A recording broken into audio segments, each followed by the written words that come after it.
we've had in what we do under my umbrella, Pest Control Prof, one of the things that have contributed to our success is the fact that we carry our clients along and we make them understand what we are doing. What we can't do, we don't promise. And what we can do, we make sure that we communicate and educate them, so that we can be in line, we can be aligned, and all that. So their expectation should be the same with our offering, or our offering should be understood by them so that the expectations will not be different. So that's the nugget I will drop tonight while I sit back to listen to our guest and every other person. All right. Thank you. Yeah, before you go, Prof, you just, before we now go into the program proper, you just mentioned communication with your client and all that. Before you go, I would like to ask, before we now start, what about, sir, you're into pest control, which everybody knows. You've done everything possible. You've done the best you could. You've communicated. You've sent it. When the job is done, you send a job report that job is completed. How do you now handle client calling you that he saw a roach, he still saw a roaches after 24 hours that you've done the job, and he was shouting? How do you pass out this communication? How do you communicate with this client? A very irate client. Okay, so the thing is this, my clients don't even get to that point where they begin to call me that they are still seeing roaches. So even when they do get to that point, I point them to what I've sent to them, because the treatment regimen, they are supposed to understand it. So if I have used residual insecticides to do my job, I need to let them know that, okay, this residual insecticides, especially if they are non-repellent, the treatment regimen, they are supposed to understand, they are not knocked down. So I make them understand that even though they are saying those things after our treatment, a few days after, they will be dying gradually. So it will be written, well stated in my report, so that even when they become irate and they get back to me, I will point them to the report. It's written in the report. Just like using rodenticides for rats, okay? Most of these rodenticides that we use, they start kicking in, the effect starts kicking in from 3 days, 4 days, or 5 days after. This you need to let your client understand. It should be stated in your report. So that report will even indemnify you in case of things like that, okay? So that's why report is important. And in the report, all these things will be stated. So if they don't read the report and they are coming back, with complaints and saying they are still saying, I simply point them back to the report. I don't know if what I said makes sense, sir. Yes, sir. I just point them to the report. Is that sign of communication? That if you refer them back instead of, are we communicating? Yes, because already, say this is a communication, already I have communicated what I did. Yes, I have sent it, is an evidence. They were supposed to have read it. But since they didn't read it, are we now communicating? So since they didn't read it and they are coming back with that kind of question and they are irate, I will simply make them understand that this have been explained already. It's even in the report. You understand? Yes. And you know what happens when this happens? When they go back, they just automatically shut up. They don't make noise again. That's what happens. But the thing is this, with all this communication, make sure you do quality job. Because it is at the quality job is now your backbone that you can rest on to draft your report on. So as long as you've done a good job, let your client know what you've done. Let them know what to expect from the result of what you've done. And if you state it in black and white, that's just the best way. You have to communicate it. You have to communicate it. That's just is a standard for us, is a standard for me. And that's how I was trained. That communication is key. It's just like, if a doctor wants to perform a surgery, there will be a consent form, right? That's communication. The doctor will not just go ahead to do a surgery until there has been a consent form. You know, the same thing with what we do. Before you enter somebody's apartment to treat his apartment, the person is supposed to understand what you want to do in his space. After, the person is supposed to know what you have done in his space. In fact, in commercial jobs, you will even go on ahead to, you go over and beyond to produce MSDS of what you have used in case there's a fallout, so that they will know how to go about, handling if there's an emergency from what you've done. So that communication, we cannot run away from it. So the thing we ought to do is everyone should learn how to communicate. It's a skill that we cannot run away or shy away from. Seriously. Thank you, sir. You for the guys. We got the great. No, this is a nugget that we should start the program with. We're starting on the very last note, and this high note is taking us to. We have our in-house speaker. She's ready for us, but this topic is very, very sensitive. And I tag why we are using this is because this same topic has broken. See, this topic, this communication that we're talking about can break your company and can also make your company if it's well used appropriately. And most people don't know, just like what Prof just said, it's a key. One thing that is lacking in your company is what? That's communication. And that alone can break the company, can make you not to make profit, can make you not to grow. And I tell people that, see, the tools, we have 3 tools that I want us to work with, which has been working for me. And that's why I'm bringing someone that's been in the aspect of banking, he has done what we call communications before he even going into the business that we're talking about. She's into cleaning, she's into some other things, but she understands, she has been in the one force. Information alone can break the whole thing about company, about bank. And that is the same thing that you should understand when you're setting up a business. A clear thing, it should be clear. You need to understand it if you want to have and to drive a growth in the business. I will, before bringing up, I want you to understand that we have 3 skills: the mindset of it, how to speak, how to hear, and how to respond appropriately. That is under this mindset, communication. You have a communication department. Is either you handle the communication department yourself.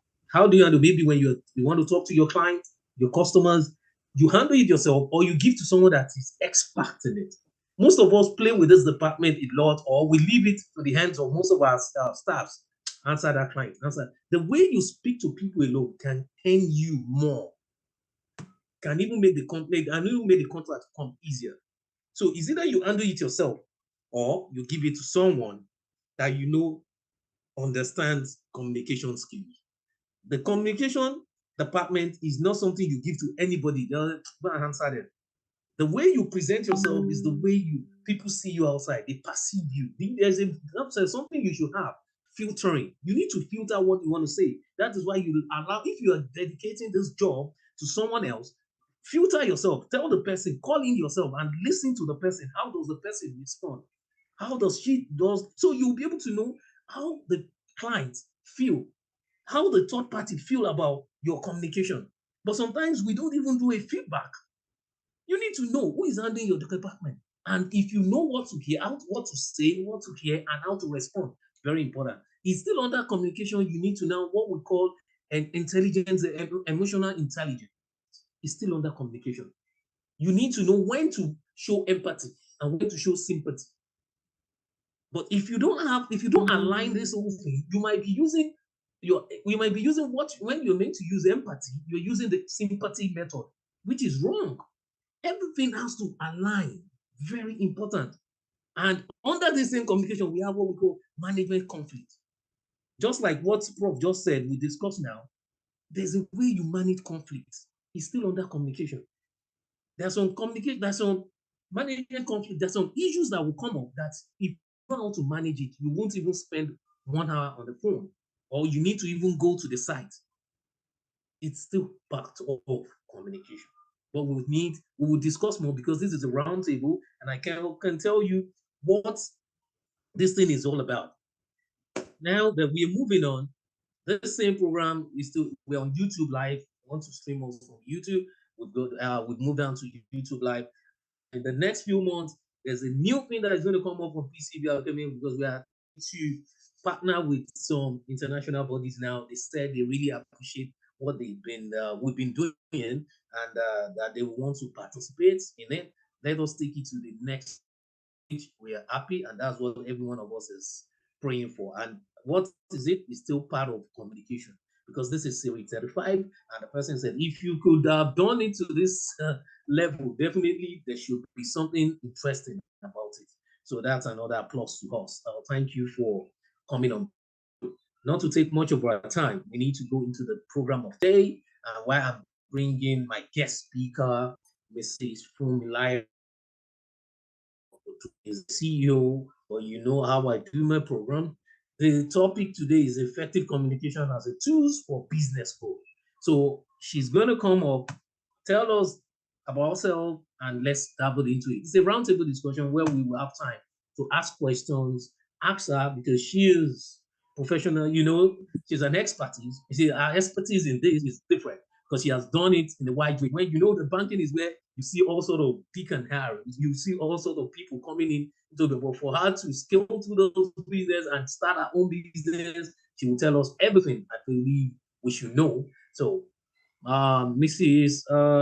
I think you can come on board now so that the program starts proper. Good evening, my organs and colleagues in the house. Good evening, madam. Trust we all had a beautiful Sunday. Yes, we do. My name is Funmilayo Odupomaya, like my organ already introduced. I'm the CEO, Nest Cleaners and Interiors. I'm married with 2 children. I'm an ex-banker. I'm into fashion. I was there before I came into cleaning. I think I'll start by telling the story of how I started my cleaning business and communication. We moved into a new home in 2015. That was the first encounter I had with a supposedly professional cleaning person. And you know the joy of having a new home. You are so excited. You want everything to be to spec. And you know, I just contacted a friend that I need a professional cleaner to do this. I said, and that my friend, if I ask her anything, she knows, she has an idea of any vendor you need. She just said, no problem, that he knows one professional person. Gave me the contact, we spoke. As of 2015, the guy charged me almost 100K. I paid for materials. You know, I was just excited. I wasn't even after the money. I just wanted the job done. And then he came in. I thought it was the came in. That was the first thing. Then it took several days. So when I say, oh, what about this? You say, I'm still working, you know. So it went on, and after the job was supposed to be delivered, I came over and I looked around. And I saw a few things that I thought should have been fixed by my professional engaged. And I was like, Oga, this place, it was right there and then the guy told me, no, that was not part of our deal. And then I said, what deal? Unfortunately, I wasn't the one that contracted him. It was my friend that spoke to him. Was just the monetary part I was involved in. And that was how the guy took my money and left. And the lesson from there was that, one, there was nothing in place to say this is the scope of the work. You understand? There was no formal agreement. It was all verbal, no documentation. There was a misconception. I was thinking, cleaning, you should do this, you should do that. And the guy said it was not part of his deal. And that's what we get. I had to start from there because that's poor communication between the vendor and the clients. There was actually no communication really, other than, okay, how much is your deal? Somebody else did the transfer. And so you can see that when you don't have the right communication in place, you two will be saying 2 different things and you think you're on the same page. I'm not going to take much of our time. We all know what communication is all about. It's something we all do every day, one way or the other, even at home, just like Prof said earlier, just that the communication in business is different from the one you do in-house or you do within the family. But be that as it may, Recording in progress. At every stage, every day, we are communicating with one person or the other. So, in short, communication will just be, I don't want to do too much grammar. Communication is passing message from the one person to the recipient. I'm not the only one. She's dancing with her, what is holding her phone. Oh, sorry, am I stopping anyone? Yes. Hello. Okay. I think we should unmute ourselves. Information between one person to another, that's communication. So how do you know what I mean by effective communication? Effective means that you achieved the purpose of that message. A message is not done until the recipient understands what you are trying to pass across. You may be saying two different things and you think you are talking because the person is simply nodding. Might be nodding out of just be done with this thing and let's move on.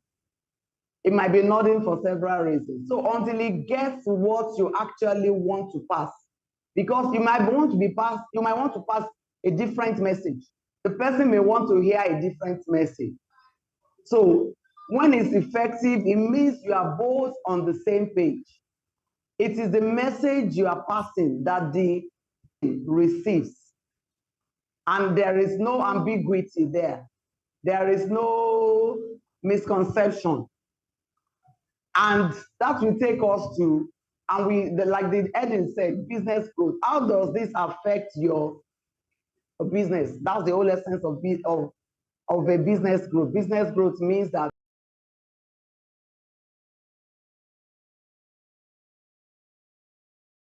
information, achieving the intended result. What was it meant to achieve? A contract, or like Prof said, between him and the client, this person has engaged you. Okay, well, I want to treat my house for rodents. Do you have anything in place to say that what does the scope of my work cover? Just like the vendor I said earlier at the beginning said, no terms. We're both on a different page. He was thinking he was contracted just for tile cleaning and maybe a bill, not something thorough. And I was thinking that cleaning means from the roof to the top, not roof as in above the roof. Everything within your space, the space that you have contracted the person to clean. So that is to tell us the effect of communication, not just communication, effective. It becomes effective when it achieves the purpose which that message, the message you are trying to pass, is successfully to the recipient. In this case, your clients or your internal customers. I would want to look at communication from all angles as it affects business growth. The truth is that communication is not just with your customers. Communication starts from within. If you are not on the same, your team, you can never achieve your goal. That's the truth. Because while you are working to build up, they will be working contrary. They will be going the other way. And at the end of the day, or the customers they have nurtured over a decade, you understand? It's just like in banking, there's maybe one high network individual. You have been managing. I remember I used to manage a lot of high network individuals. So go and manage. And then before you come back from leave, which happened to me while I was in banking, before you come back from reaching to close his account because of mismanagement. So it is not just within, communication is not just with our customer. It's going to start from within. And in that wise, I want to look at the types of communication that may affect our business. There could be, I would just do them basically into two, internal and external. We'll do more on the external, but we need to know a little about the internal, because everything that affects what we do everything that is going to affect the profit, which is our end result, is what this is all about. So your internal customers are your staff. How do you communicate with them? They must be, there is what is called the internal downward. You pass as the management staff of the organization, as the CEO, as the management staff, you pass down information. What is this company doing this season? What are we trying to achieve this season? You pass it down to your subordinates, to your employees, and then everybody starts to run with it. Then you should also give room to the one that we call internal upward. You know, we said downward, you are passing instructions down to your team. Internal upward also means that your clients, your employees can express themselves without the fear of being sanctioned.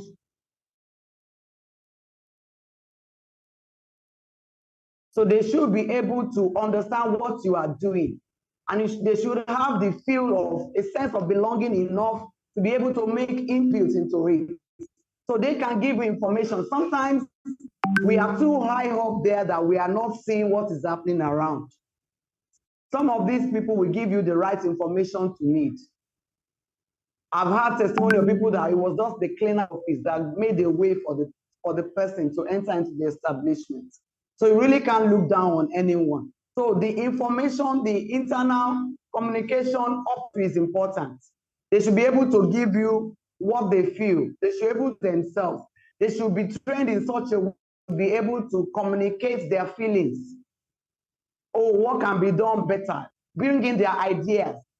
Not always that the boss is the one that has all the ideas. Yes, the boss may be more exposed to information and may know what to do better with them. But some of these people, don't be surprised that they know a lot that can help your business. They may not know the professional or the one that requires you to learn within the walls of a university or a training school, but you still need to hear from them. And then the other one, the third one of the internal type will be the lateral one. That's within staff. How do they relate? Because if they don't relate well within the organization, there is a likelihood that while they are beefing each other, they have left something undone. Maybe you have of knowledge. We can always do with more knowledge every time. And so that's one now. We will now go to the external communication. When you talk about external communication, who are you communicating with externally? Your customers, your vendors, people you do business with, people you buy things from. Everyone matters in your business. If you say, okay, it's just about my customers, and you treat other people sharp, you'll be surprised that it will still impact negatively on your business. So there is a need to have it right with everyone, effectively communicate. So when we talk about effective communication for external clients now, we'll be looking at how does what I do relate with the customer. One thing we need to first know is that even if the customer is your friend, your best friend, when it comes to business, is your client. Is your client, and you treat him as down. If you forget that friendship, and it will call you out on what you have failed to do. So how do you communicate effectively? How do you pass the right message? We all need to get to the level that your business, I know that Prof and Engineer Poppy has been an advocate of structuring business. When you are structured, nothing catches you by surprise. Everything is planned, everything. You have the right forms in place, you have the right agreements in place, you have your SOP, you have everything you need to work with. And that's one we cannot overemphasize that. When you are dealing with your external clients, don't take anything for granted though. I'm going to share with us, and we need to be careful. Like Prof will always say on the platform, he'll tell you that don't be too quick to just press send, even on social media, because you'll be speaking volume with that one send you have pressed about your business. Every client, everything you do with them, just like Prof said earlier, needs to be documented to the extent that when they even receive it, they acknowledge, and you have a way of getting feedback to say, okay, so receive this one. Your scope of work is stated. What is expected of you? For instance, in cleaning now, you have your scope of work, and then maybe your scope of work is to just do this one, do the interior space or whatever, or just sweep minimally the compound, just general cleaning that you will do. And then the client is requiring you to do more. Does your agreement with the client state that this is the scope that your job covers? Otherwise, the client will assume that, oh, I have paid the cleaner to do this job. And he will start telling you to go and clean even the next house to his house. You understand? So there's what in cleaning you say another work order. If there is, for instance, now he has engaged you to do this, and then he's going to go outside that's what the scope of work we have agreed. There should be something on your SLA, on your codes, on whatever you are communicating to that customer to say that this is what and what we have decided to do. Any other thing outside this requires another work order. It is stated way, and then nobody gets disappointed. Because most times customers are dissatisfied, not because we have not done a good job, but because we did not meet their expectation. They were expecting that, okay, this pest control you are doing now, when you come and treat rodents, you should take care of bed bugs. You understand? Some customers are like that. They expect that when you come in to treat roaches, when you see bed bugs, treat it too. So there is a need to don't just assume that, oh, I have sent them the code. Did the code tell them what you are doing? Did it tell them what you are treating? Did it tell them this? So there's a need to communicate effectively to the extent that the customer gets that what you are saying, it is roaches we are treating. And because bedbug is an insect, it doesn't make it part of my treatment. So it must be stated in your service level agreement with the client. Or you are taking up a janitorial, for those of us, you are taking up a janitorial contract now, and your SLA does not state certain things. They will wear out the staff you are going to put there. Of course, even sometimes when you have the SLA in place, they will still do some other, but that would have stated that you are on they are on their own. If they send your janitor on an error, for instance, and anything happens to the course of the week that is outside the scope of the job you have taken up with that organization. So how do you now, in all this, how do you now effectively, how do you know that your communication with the client is effective? We have said that it is when the client gets what you are trying to pass across. And a good and effective communication is one that is simple, not too lengthy. Some people cannot read. If you, like somebody will say, if you want to hide anything from a black man, just go and put it in too many words or in a book. They will never read it. So if you are communicating with it, let the first few, whatever, even if it's going to be a lengthy agreement, let the major thing that affects that relationship, that affects that, be the major one that you first put on before you start doing addendums and the rest. So for you to say this communication is effective, it means that it is clear. The message you're trying to pass is clear. It is correct. You are not capitalizing on the ignorance of your clients to pass them a fake information. Some people do that because they know that this client does not know any better. And so they will bamboozle whatever they are passing and making that person to read. So you are exploiting that customer if you do that. It must be clear, it must be simple, it must be complete. When you do this, what is the outcome? Like Prof was saying the other time, that when you treat, I have treated using a residual whatever. I have treated using a non-replaner. I have done this. So after this, you will see this, but don't worry. This you will achieve your result. It is good to give a complete information at the point of communicating your agreement to the customer. And of course, you don't want to exploit your customer. Sometimes, no matter how careful we are, no matter how lettered, how well worded our agreements are, sometimes, like some people will say, life does happen sometimes. And then when such happens, maybe there is kind of misconception or the customer is displeased. Your communication does not mean that, yes, you have shielded yourself maybe from a legal tussle to say, okay, if this happens, I'm not liable. We do that to protect ourselves, just like the client too would do for themselves. So you think about your business, your integrity, and the rest. But beyond that, you must be empathetic towards the client situation. Don't just say, oh, well, we did our job and then what happens thereafter is not my business. No, maybe something has come up as a result of the treatment you do. There's a need for you to really show the customer, oh, we are so sorry about this, and try to see what you can do differently, what you can do to help the customer's case. Sometimes business growth is not all about profit.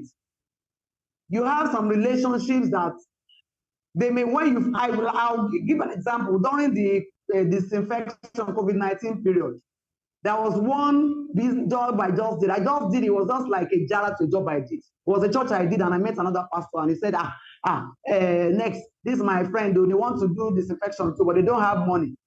And okay, what should they pay? I said, okay, let me just tap. I just did it. Okay, let me just tap into it was in the same neighborhood. I said, let me tap into the anointing. I'll do it.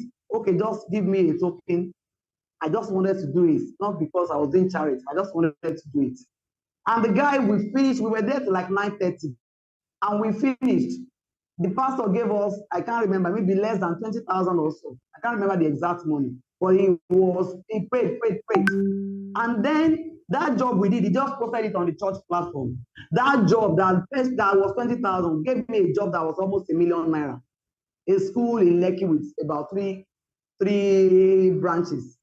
So don't just, sometimes business growth is not about the money you are making now. It's about the relationship you are building in your business that can translate to business, that can translate to money for you in the nearest future. So we've been talking about effective communication. How do you communicate? What are the means of communication? We all know it. You can communicate by writing. We can do it orally, that's speaking. You can do it non-verbal. Non-verbal can just be by body language, by so many other things. You can do it just by listening. Listening, people don't know that listening is a skill that needs to be learned. Some of us don't listen. We talk. You go to defend a project with a client, you do all the talking. The customer wants to ask questions, you're still talking. You see that he's trying to raise. So listening is a skill, and you must earn it, you must learn it if you want to communicate effectively. Because while listening, you will get the weak points of that person. You will see what his passion is. And you know when you can strike what do they call this thing? A chord that will get that customer on it. It's while talking, you get it.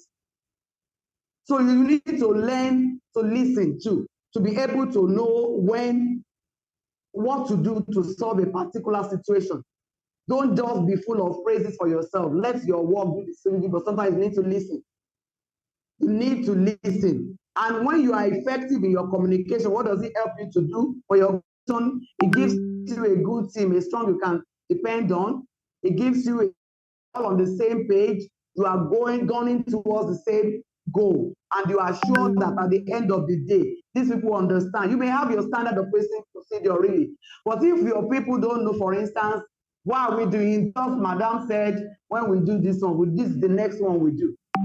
They cannot take decision on them by themselves. Maybe you understand something contrary to what you are used to happens because they have not been trained to be able to express themselves or to take initiative to solve things.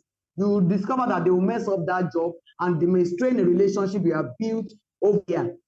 So you need to also get that done with you. Then for your external customers, you need to be attentive, pay them extra caution. No matter how good you are, make sure that whatever you are sending out to your clients, you have read through it over and over. If you leave, if possible, give to somebody else to read for you. If you have a structured organization where you have other people, oh, this is what you are sending out to clients A. What's your input? Have the input of other people. And like we said, talking about communication skills, you know how to write, you know how to present, you know how to do some people are gifted with writing captivating proposal. A proposal nobody can reject, but not everybody does that. Not everybody has that gift. So if you don't have that gift, don't send anyhow. You just copy and paste from online and you send to your client a wrong signal about your business. Because that same thing you wrote, 10 other companies have sent it to them, and you just discover that you'll be wasting resources, wasting material, you'll be wasting letterhead, doing proposals all around, and none of them is bringing you income. So if you are not good at writing, communication, writing is a skill that you need to know for as a business, right? If you don't know how to write it, employ somebody. There are people who help people write even CVs. There are people who help you write proposal. There are people then if you need to go, then oral one, you need to speak. Some of people are not gifted with speaking. They can't even face, they know what to do, but they can't put the thoughts out to convince somebody. They know the job. I've seen people like that. They know this job in and out. But conveying that what they have here is a problem. That's where collaboration comes in. On this platform, I know that there's been a lot of collaboration. If you know that you don't have the skill of presenting, you can collaborate. Our guys are in the house. You can collaborate with somebody who would go there and present for you, and you will get the job. If you are greedy, sometimes you will lose jobs because you do not have what it takes to convince that client.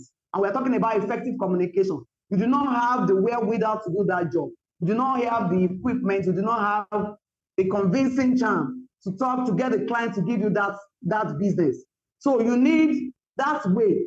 You can partner, leverage on maybe the like of a prof presentation skill, a like of an engineer pumping presentation skill, or their wealth of knowledge in the industry. Sometimes you need those things to do a proper presentation, to communicate your thoughts, your ability to your intended clients. And I would want to talk about something. There's something I said here.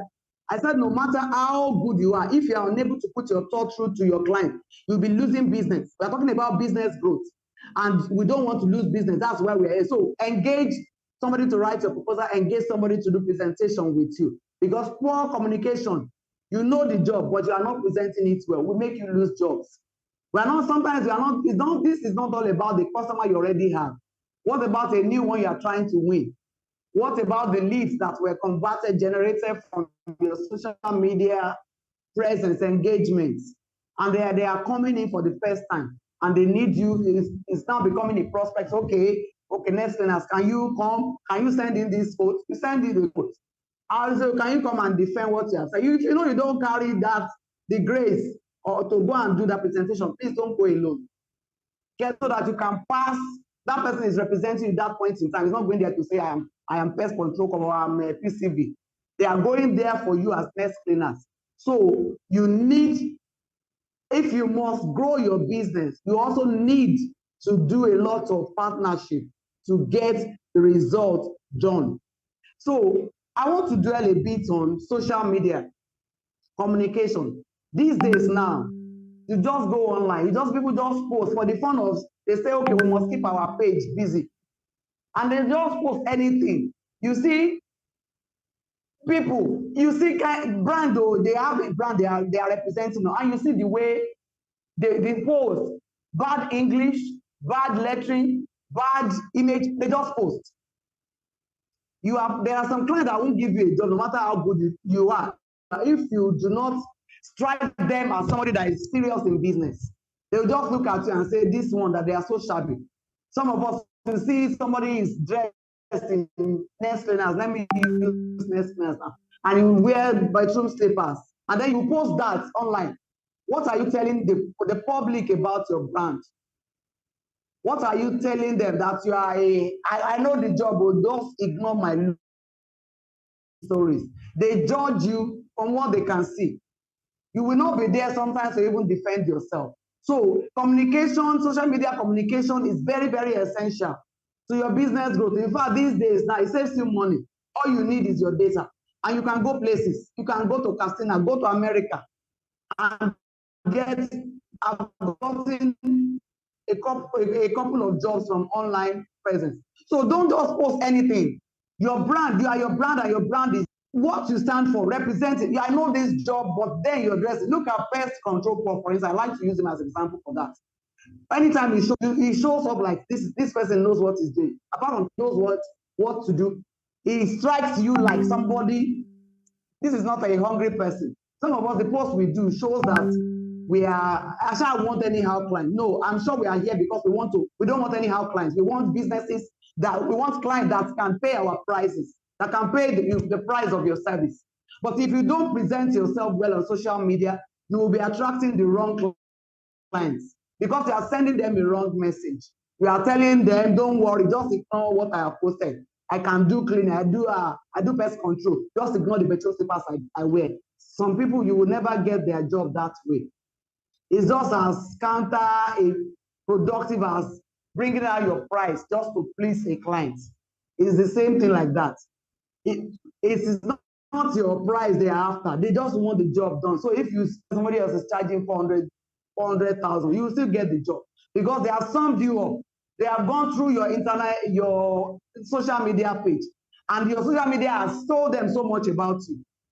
Sometimes you know the job, but you have sent a wrong message on the social media. Some of us, I want to talk to us cleaners in the house today. I know a lot of us still do freelance, and we say engage freelance, but please insist that they dress your part. Insist that they dress your brand. Somebody I use them to, but they know me. When you are going to my site, you don't dress anyhow. I will not let you in. I will not let you in because you are representing a brand. And so the way you dress, the things you post, your body language when you are talking to a client. Your client is talking, you are showing us in this person, what jargon. A lot of things go into communication. So you need to engage everything, give you the result that you need. Customer service is key. Somebody just saw your number online or just called. That brings me to those of us who use our personal lines as business lines. If you have put your personal line as a business line on social media, then when you pick that line, you assume everybody is calling Nest Cleaners. And then Nest Cleaners, good morning, how may we help you? Or it's a pleasure. Just say something beautiful. So tell them this is Nest Cleaners. Not that they call me and say, yes, who am I talking to? What do you want? You called my number. Sometimes you miss a call. And you just say, hey, you called my number. What do you want? You will put off that client and you have lost a business that time.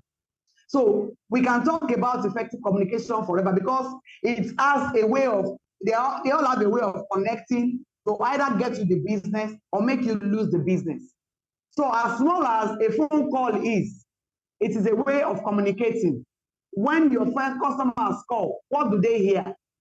Your status, you are using that phone as a business line. What do you portray there? Do you just put any nonsense there? All in the name of it is trending. If a business line is a business line, you keep such, communicate that this is business.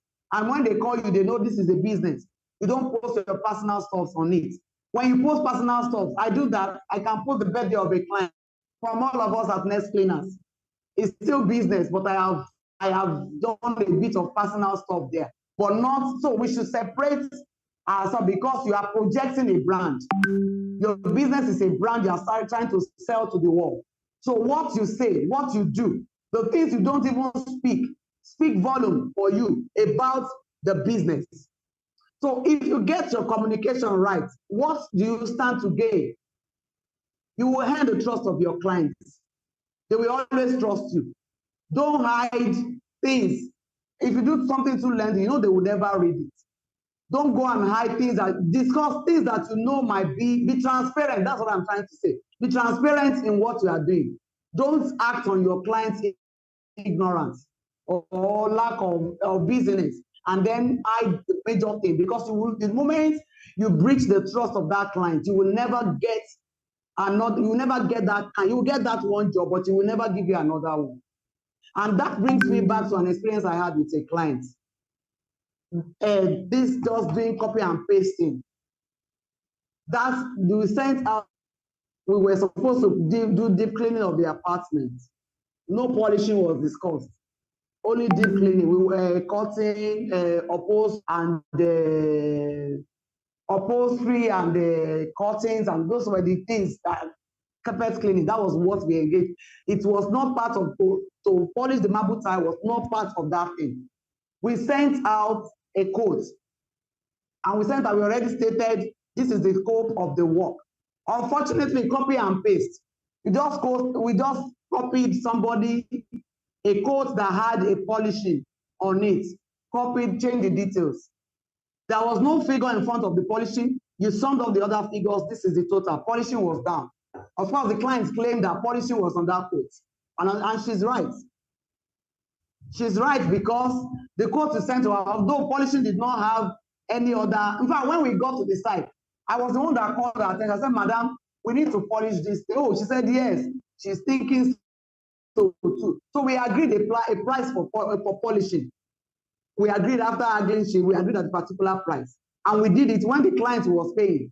She just brought out the agreement we sent to her and said, "Hey, madam," she just saw that after she agreed polishing with me, she just saw that polishing was on that, and I said, "No, ma." I said, "This is an error." She said, "No, it's not her business," and really, it's not her business. It is. So be careful what you send, what you communicate out, because you will lose. I had to let go of this 80,000 we're supposed to charge for the polishing. I let go. Now I still have the clients because he has earned my trust. I could say I will never work with her again, that she capitalized on my error, but it is not her business. So that is why, like Prof said earlier, we check dot all your I's, cross all your T's before you send anything out to a client. If you want a long-lasting relationship with any client, don't take them for, "It's my friend, now we have been working for her." So the first one, you gave her agreement. The other time, you just do verbal. No. You must document everything. The documentation helps you to be able to refer to it. So when there are issues, you can tell them, "Madam, this was never part of the agreement. Madam, this is the scope of this work." And you have been, it's not like you are taking capitalizing on our ignorance or anything. We have just spoken what was communicated, because the customers, most times, they will keep themselves, they will protect their hands. So if you don't protect your hand with poor communication, then you'll be liable for anything that comes of that relationship. So summarily, I will just say that, so that we can have other inputs or maybe questions. Summarily, I will just say that keep your communication simple. Make it, if you can use like one word to convey what you're trying to say, don't use 10 words. People don't have time. They don't want time wasters. They have as much as they want to engage you, they have other things they want to do. So keep what you want to do, and let's pass it on to the customer appropriately. Don't let out any wrong opinion of you. If you have a communication gap, for instance, in the past, and then there's a need to remedy the situation, do it with wisdom and with both parties happy at the end of the day. Even there may be errors. Not the fact that you have a good result doesn't mean that there will not be one or two conflicts, but the way you resolve the conflicts when they arise is the one that will determine whether that customer will give you a repeat business or it will be a one-off customer. And each time you are rendering a service, always remember that you are not just making profit, you are giving value. Usually when you give value, you will make profit. But when profit is your motive, you may miss out the value part of the service you are rendering. So let us get it right, that as I'm making profit, I am giving value. I'm not the communication, but I don't want to be too stereotyped. So that's why I just try to run you. from.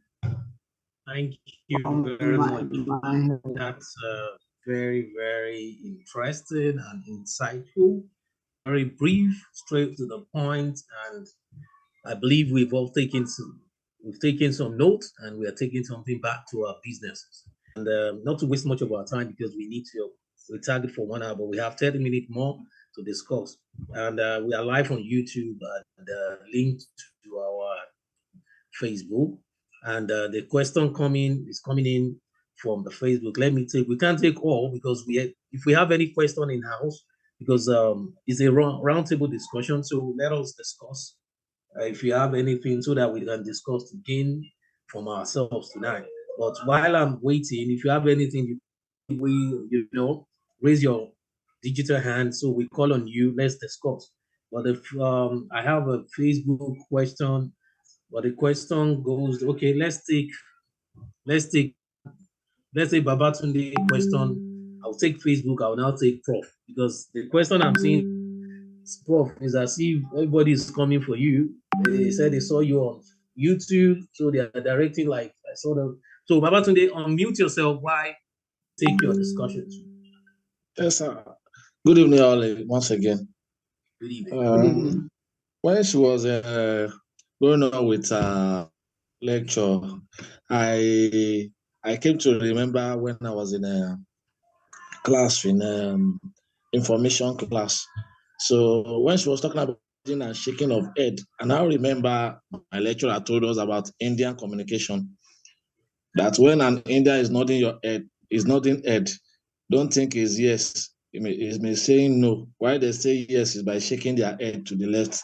And if you are communicating with them, you need to understand how to communicate with people according to their culture and tribe too. Yeah, So culture. Don't just communicate with people and think they understand you because don't generalize. Don't generalize. Yes, yes, ma'am. Thank you, ma'am. All right, that's another one. When people are shaking their heads, assumption is a bad teacher. I keep telling most of my trainees, don't ever assume for me and don't assume for your clients or anybody, because assumption might be telling you the wrong thing while you think you're doing the right thing. Let the person speak out first. Let's agree before you believe you're right. Now, Prof, before I will take your question, we have some questions from Facebook. We have from YouTube. Let me take the Facebook. It says, "Wow, this is wonderful. I've been longing to see Prof. I've been seeing on social media on the Instagram. But tonight I'm meeting him for the first time. And I have this question. I don't know if it's permitted to be asked. I want to know, sir. We're talking about communication, and I heard you said something when you were giving us the nugget. Sir, what is the advantage of using a base station and a blue board for a client? Are we going to communicate which ones to use and which one not to use? I did one, and the client was mad at me that he doesn't like seeing a live rat while I use a blue board. But I don't know how to communicate that. Should I communicate first before applying the tools, sir? Prof. Hello. Okay. Yes. Can I? Okay. Yeah, I believe the question was directed at me, right? Yes. The person was asking. This is the first time. Okay. First of all, I would like to know the name of that person. Yeah, this is Saeed. Does he have a name there? Yes, Saeed Usman from Kano. Oh, okay. All right. So the thing is this: whatever your regimen is, your treatment regimen is, that you want to use in a client's space, the client must know beforehand whatever it is. I don't know whether I was clear on that. Whatever you want to do in a client space as part of your treatment regimen must be stated for the client to understand. You cannot go to somebody's house, you want to do something, you want to use something, and the person is in the dark of what you want to do. It's not professional. So if you want to use the base Let it be there, written, that I will use the base. Then let the person know the advantages of base station, what the result of base station will. Engineer, remember, just recently, one job that we handled together, that we were called to do inspection for rats. Do you remember, sir? Yes, sir. We gave them a report, right? And then they came back with something to corner us. They wanted, in fact, from the question, it was as if they were looking for a way that we will handle the whole estate. It's just one particular small place that we went to inspect.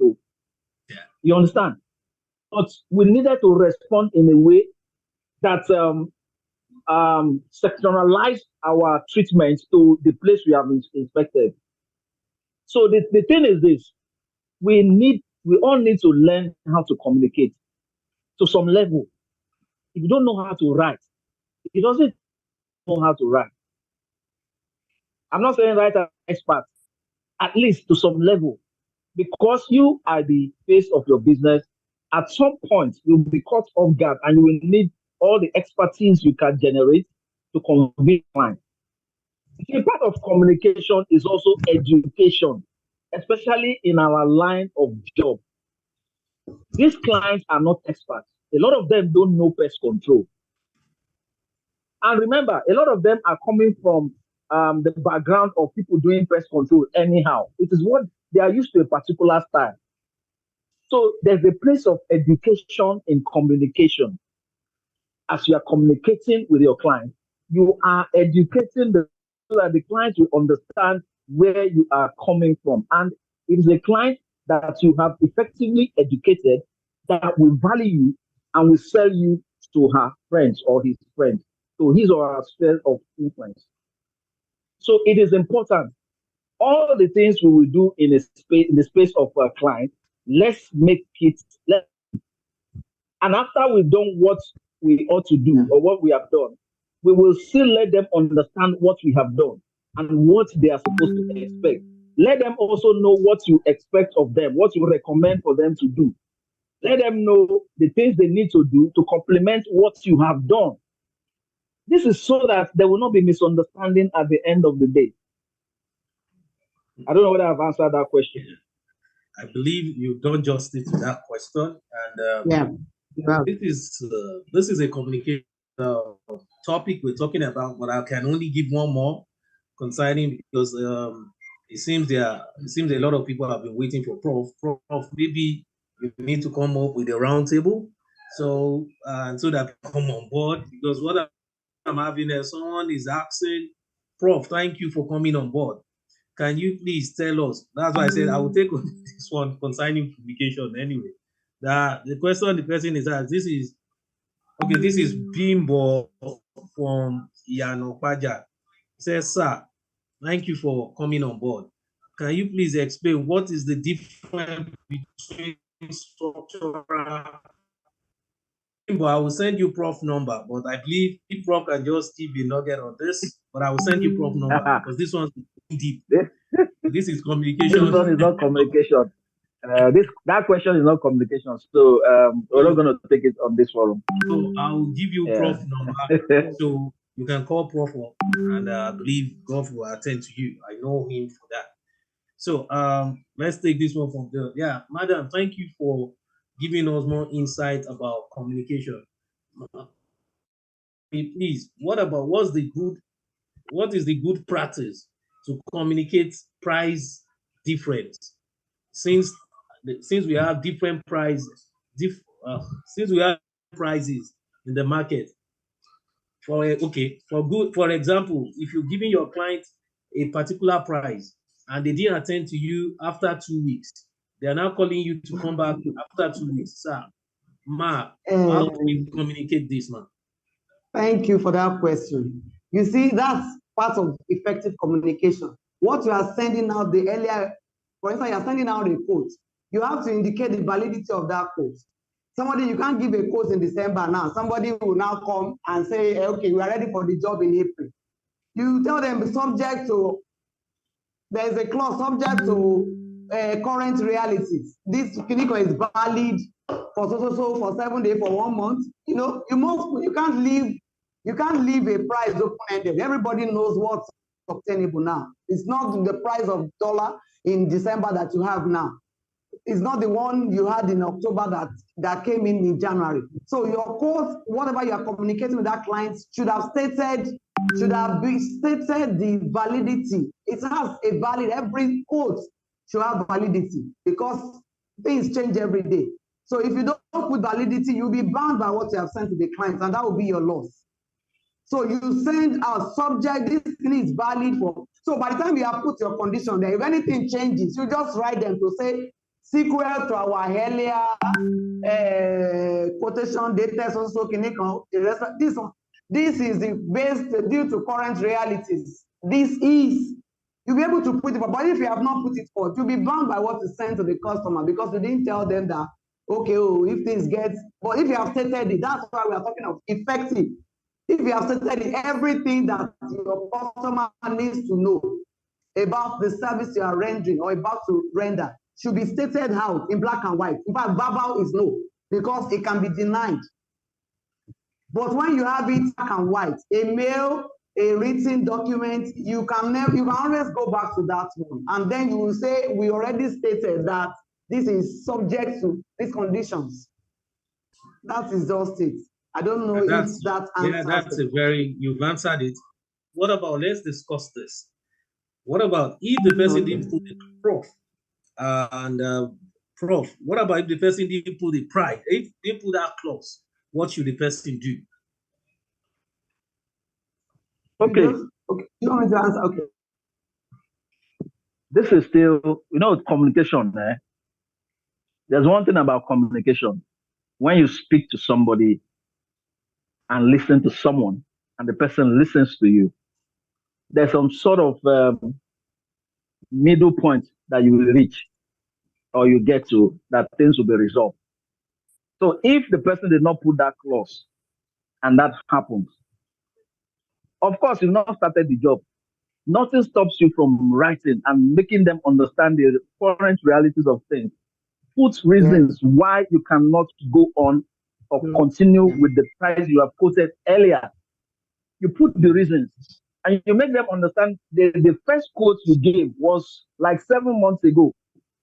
Current reality is different from 7 months ago. You put it in a convincing way. You put it in a way that is, there's a way you write something that you will touch the person's heart. And if they feel that they can't, they don't want, exactly, want to play ball, you can move on to the next client. It's as simple. Yeah, very simple. That's just the fear of unknown to some of us. And as we write, it's more of moral suasion. Just work on their emotions. You can't use force because there's nothing that says you will change price. So they assume that, okay, you already had your materials at home. $2 is 1.18 now. You will still do their job. It's just to tell us that. So I raised my hand earlier, engineer. Yes. Yes. The reason I raised my hand was not a question. I just wanted to add to the beautiful presentation that our guest speaker has, given us this evening. She mentioned a lot of things, and I want to put a word to it. Where she was talking about social media stuff, about our dress, that, there's a word that they use for it, optics. Optics. You see, optics play a very major role in what we do as individuals and as business. The way people perceive you is the way they will respond to you. Yeah. So what do you put out on social media? Like she said, even in your WhatsApp, business WhatsApp, that thing, they call that thing now? Those small write-off they put, that you put along with your profile picture and all that. You understand? Do you know that somebody from US picked, because the person was giving alternatives and people he wanted some things done in Nigeria, pest control. and they gave him 3-4 numbers of people that he can call for the job. The person picked me. You know why? If you go to my WhatsApp, whatever, things I put there, even the picture of my WhatsApp, professionally taken, they speak volume. They speak volume. Your Instagram, your bio.